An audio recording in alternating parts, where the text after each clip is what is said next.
welcome to Storytime with Judy. Our book today is The Nutty Nut Chase by Catherine White and illustrated by Vanessa Caban. Well, these two squirrels find a nut that pops up out of the ground, and they both claim it. And they get in a big argument. So Badger says, "What's going on here?" And then, lo and behold, here comes a rabbit. He claims it, and so does the hedgehog. So they decide to settle it with a race. Let's find out what happens.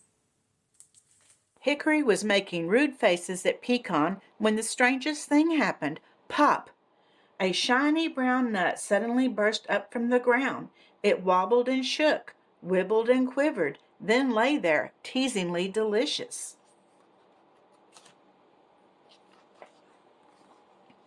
"Wow, lunch!" Pecan shouted. "Wow, lunch and dinner!" Hickory screeched. "It's my nut," said Pecan. "It's mine," snapped Hickory.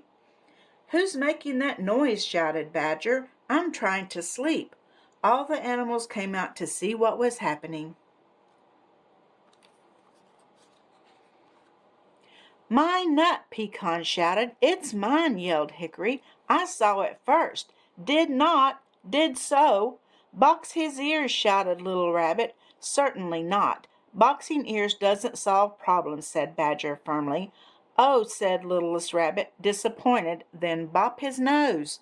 "No boxing or bopping," said Badger.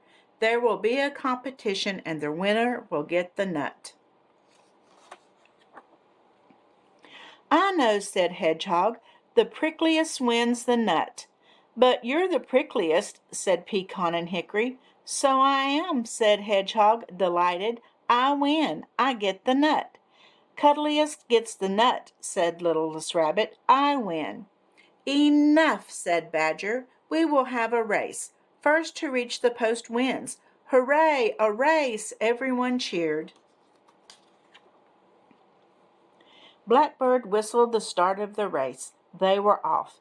Pecan and Hickory shot ahead, but the rabbits were close behind.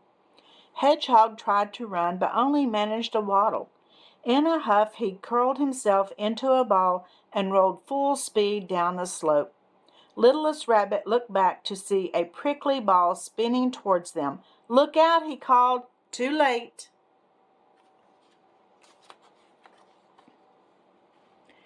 Hedgehog crashed through the racers like a cannonball, and everyone landed in a prickly heap. "Oh dear," tutted Badger. "We'll have to start again, and prickly cannonballs are not allowed." Hedgehog snorted and sulked off. Blackbird whistled, and they were off again. Pecan and Hickory were neck and neck. "My nut!" shouted Pecan triumphantly. "I win." "No!" shouted Hickory. "It's mine. I win." Suddenly the nut began to move. It twitched and jerked, joggled and jiggled until, plop, it disappeared down under the ground. "It's a magic nut!" shouted Littlest Rabbit. "Nutty magic!" squealed Hedgehog, racing back to see. "Bet it would have tasted magic too," said Shrew. Pop!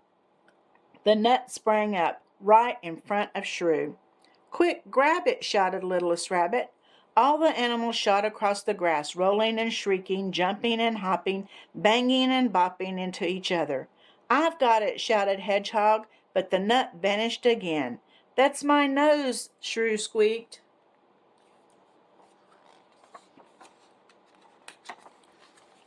"Shh!" said Badger suddenly. "Look!" He pointed at the magic nut that had appeared at his feet. Everyone tiptoed up to it. The nut shook and quivered. The animals looked in amazement. "Help!" squealed the nut. "Ah!" shrieked Littlest Rabbit, "a talking nut." "You're a talking nut," said Pecan.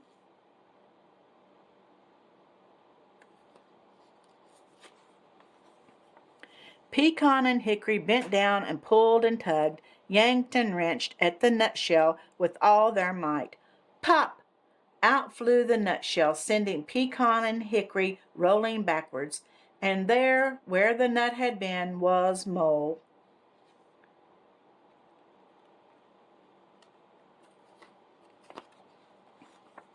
Mole shook himself and stood up on his two tiny legs.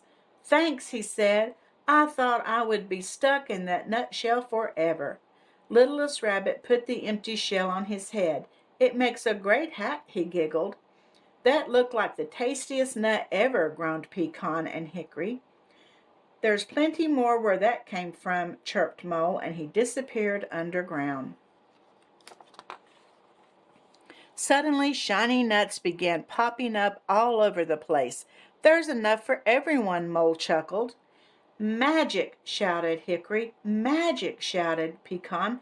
"Nutty magic!" everyone shouted, and they all munched with delight. Well, that nut was actually on Mole's head, wasn't it? And they wouldn't have been able to eat it anyway because it was probably empty. Do you have moles in your yard? We do. Every once in a while I'll see them. But sometimes they're not, they can be good and sometimes they're not. They kind of tear your yard up. But we'll see you again tomorrow, and don't forget to like and subscribe.